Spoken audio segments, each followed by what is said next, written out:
오늘 우리에게 주시는 하나님 말씀 시편 136편 1절에서 4절까지의 말씀입니다.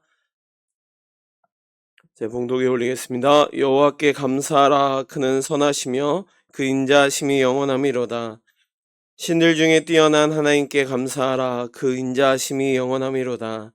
주들 중에 뛰어난 주께 감사하라. 그 인자하심이 영원함이로다. 홀로 큰 귀한 일들을 행하시는 이에게 감사하라. 그 인자하심이 영원함이로다. 이상은 하나님의 말씀입니다. 할렐루야. 오늘도 이 귀한 새벽 시간 가운데 하나님의 크신 은혜가 임하는 귀한 시간 되기를 소망합니다. 오늘 특별히 말씀 가운데 감사에 관하여 다시 한번 생각해보며 하나님의 크신 은혜가 임하는 시간이 되기를 소망합니다. 감사는 어쩜 우리 신앙생활 가운데 가장 많이 듣는 말 중에 하나가 아닌가 싶습니다. 근데 이 감사는 그리스도인의 삶 속에서 단순히 어떤 형식적인 그리고 예절적인 특징에서만 국한된 것이 결코 아닙니다. 오히려 우리의 신앙 가운데 무엇보다도 필요한 것이 바로 이 감사라는 것이죠. 감사는 우리의 믿음이 살아있다는 증거이자 하나님과의 관계를 더욱 깊게 만들어주는 통로와 같습니다. 근데 우리의 현대 삶을 살아가다 보면 많은 사람들의 삶 가운데 이러한 감사는 점점 사라져가는 듯 합니다. 오히려 더욱 풍요롭고 평안하고 더 많은 것들을 누리며 살아가지만 오히려 현재의 상황에 만족하지 못할 때가 더욱더 많다는 것이죠. 더 편안하고 다양한 물질적인 풍요가 분명히 있음에도 불구하고 감사보다는 오히려 결핍을 더욱 느끼며 더 많은 것들을 추구하는 것들이 많아지고 있다는 것이죠. 심지어 이런 모습이 우리의 삶뿐만 아니라 우리 영적인 삶 역시도 하나님께서 주신 이미 엄청난 은혜를 누렸음에도 불구하고 이 은혜를 당연하게 여기며 감사보다는 불평과 불만이 더욱 앞세울 때가 많다는 것입니다. 그리고 오늘 우리가 함께 읽었던 시편 136편은 반복적으로 그 인자하심이 영원함이로다 라고 고백을 하고 있습니다. 그 중에서도 오늘 함께 읽은 136편 1절에서 4절의 말씀은 정말로 우리가 하나님께 감사해야 할 이유를 명확하게 말하고 있습니다. 감사의 대상이신 하나님께 우리의 모습을 초점을 맞추고 그분의 본성과 행하신 일들을 통하여 왜 감사를 해야 할지 그리고 무엇 때문에 감사해야 하며 그로 인한 우리의 반응은 어떻게 나아가야 할지를 거듭 말하고 있습니다. 자, 그럼 너무나도 우리가 많이 듣고 감사라는 이야기를 쉽게 말하면서도 정작 감사가 왜 중요한지를 깊게 생각하지 않을 때가 많은 것 같습니다. 그럼 왜 감사가 중요한 것일까요? 감사는 우리가 하나님께 받은 은혜를 깨닫는 데서 시작합니다. 왜냐하면 모든 것이 하나님의 선물이기 때문이죠. 우리가 누리고 있는, 우리가 살아가는 모든 것들이 하나님의 선물임을 인정하는 순간 우리는 더욱 감사의 마음을 품을 수 있다는 것이죠. 하나님은 우리의 창조도 되시며 매 순간 우리를 붙잡아 주시는 분입니다. 그러기에 우리가 살아가는 호흡 하나, 하루의 일상, 건강, 그리고 관계, 그리고 구원의 은혜까지 이 모든 것들이 다 하나님의 선물인 것이죠.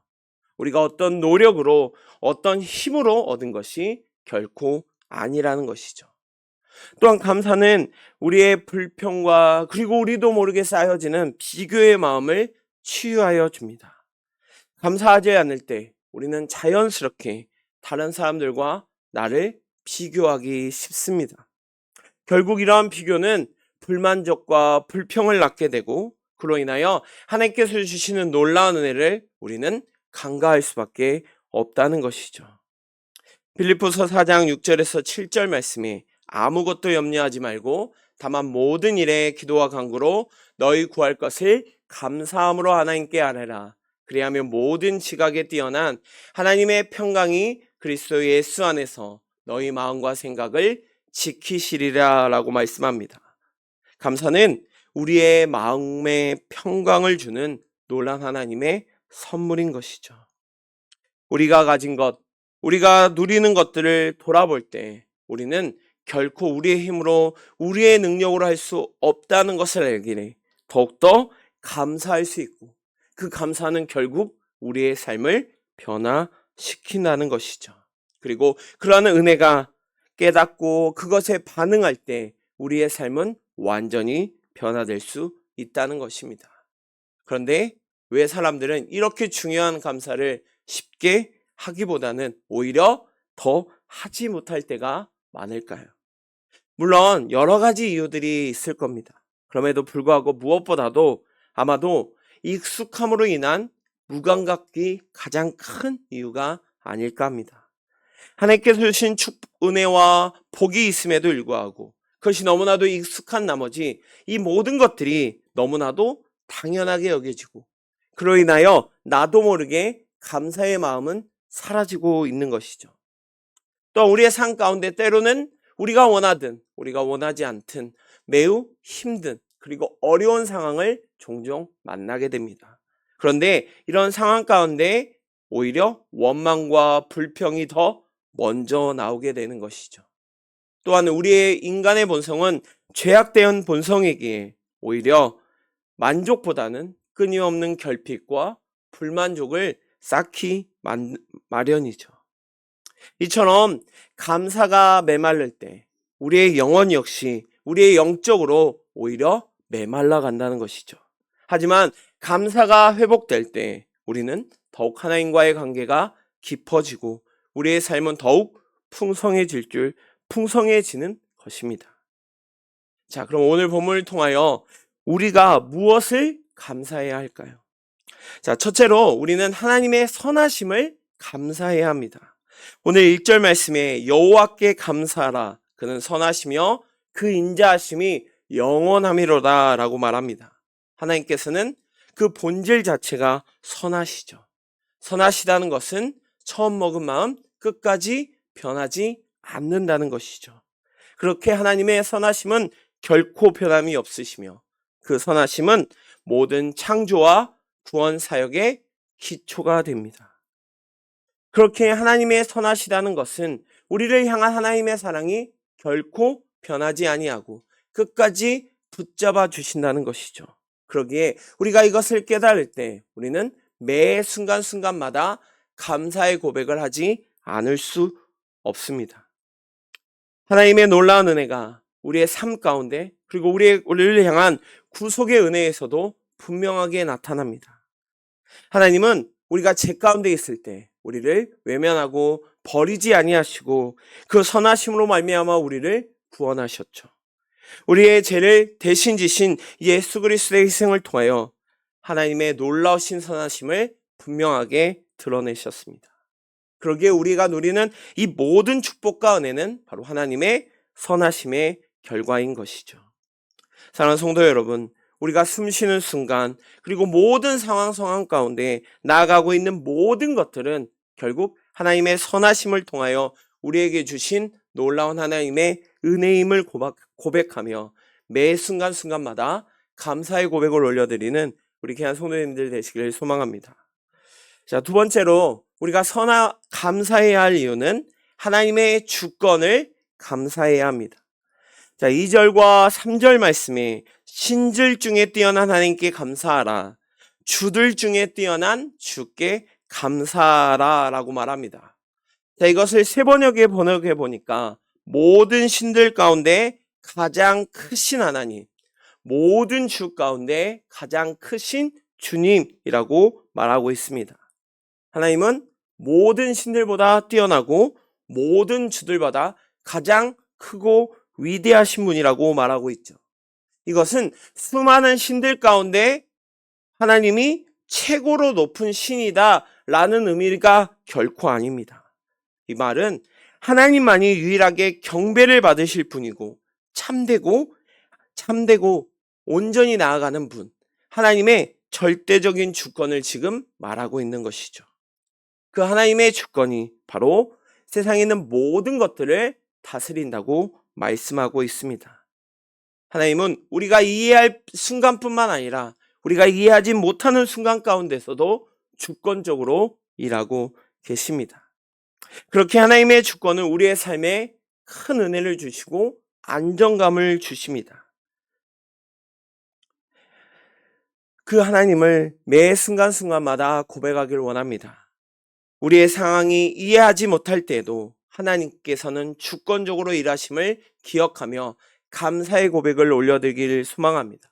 왜냐하면 하나님은 우리의 삶을 온전히 다스리는 주권자가 되시기 때문이죠. 그 주권자 되시는 하나님께 감사의 고백을 올려드리는 우리 귀한 성도님들 되시기를 소망합니다. 자, 마지막 세 번째로 우리가 감사해야 하는 이유는 하나님께서 기적을 행하시기 때문입니다. 자, 4절 말씀에 홀로 큰 기이한 일들을 행하시는 이에게 감사하라 라고 말합니다. 자, 여기서 말하는 이 기이한 일을 번역하면 이 단어는 원래 할 수 없다, 경이적이다 라는 뜻을 가지고 있습니다. 이것은 다른 말로 말하면 사람의 힘으로, 인간의 능력으로는 할 수 없는 놀라운 일들을 행했다라는 뜻을 가지고 있죠. 그런데 여기에 두 가지의 수식어구를 다시 한번 이야기하며 이 기이한 일들에 더 큰 강조를 두고 있습니다. 자, 먼저 앞에 보면 큰이라는 단어를 사용하고 있습니다. 이것은 단순히 커다랗다라는 의미가 아니죠. 그 의미를 더 넘어서서 감히 인간이 이룰 수 없을 정도로 크고 결정적인 사건을 말하고 있습니다. 그 사건을 행하시는 분이라는 뜻이죠. 또한 홀로라는 단어는 세상이 그 어떤 존재도 할 수 없는 유일하신 하나님만이 홀로 이루신다는 뜻을 가지고 있습니다. 이처럼 하나님은 기적을 행하시는 분입니다. 하나님은 말씀으로 세상을 창조하셨죠. 우리가 보는 매 자연의 아름다움은 정말로 하나님의 놀라운 창조의 사역을 증거하고 있습니다. 또한 하나님은 이스라엘 백성을 구원하셨듯이 예수 그리스도를 통하여 우리의 모든 죄악 가운데 있는 인류를 구원하셨습니다. 그 하나님께서 오늘날에도, 아니 지금 이 순간에도 우리의 삶 가운데 끊임없이 기적으로 역사하고 계십니다. 우리의 호흡, 매일의 건강, 기도, 응답, 이 모든 상황 가운데서 하나님은 기적적으로 일하고 계십니다. 그 하나님을 매 순간마다 고백하기를 원합니다. 하나님께서 행하시는 이 놀라운 기적을 발견하고 이를 감사함으로 나아가기를 소망합니다. 우리 하나님께서 우리의 삶 가운데 매 순간순간마다 행하시는 그 기적을 기억하고 고백하며 감사의 표현을 올려드리는 우리 귀한 성도님들 되시기를 소망합니다. 오늘 우리가 함께 본 이 시편 136편의 말씀을 보면 앞에 소두의 말씀이 나오고 그 뒤에 계속해서 그 인자하심이 영원함이도다 라고 고백하며 나아갑니다. 이것은 단순한 반복적인 구절이 아니라 하나님의 은혜가 영원하게, 우리의 감사도 영원히 지속되어야 함을 거듭 말하고 있습니다. 하나님의 은혜는 결코 일시적이지 않습니다. 오히려 하나님의 선하심과 인자하심은 변하지 아니하고 영원하십니다. 그렇게 우리의 감사는 단순히 현재뿐만 아니라 영원히 하나님께 드려야 하는 고백인 것입니다. 특히 오늘 추수감사절로 지킵니다. 하늘을 지켜주시고 돌보아 주시는 그 하나님께서 오늘 이 순간에도 하나님의 인자하심과 신실함으로 우리와 함께 하십니다. 그 놀라우신 은혜를 기억하며 우리의 이 가운데, 우리의 삶 가운데, 우리의 고백 가운데 끊임없이 감사가 멈추지 않고 고백하며 나아가길 간절히 소망합니다. 우리 이 시간 다 같이 기도하겠습니다.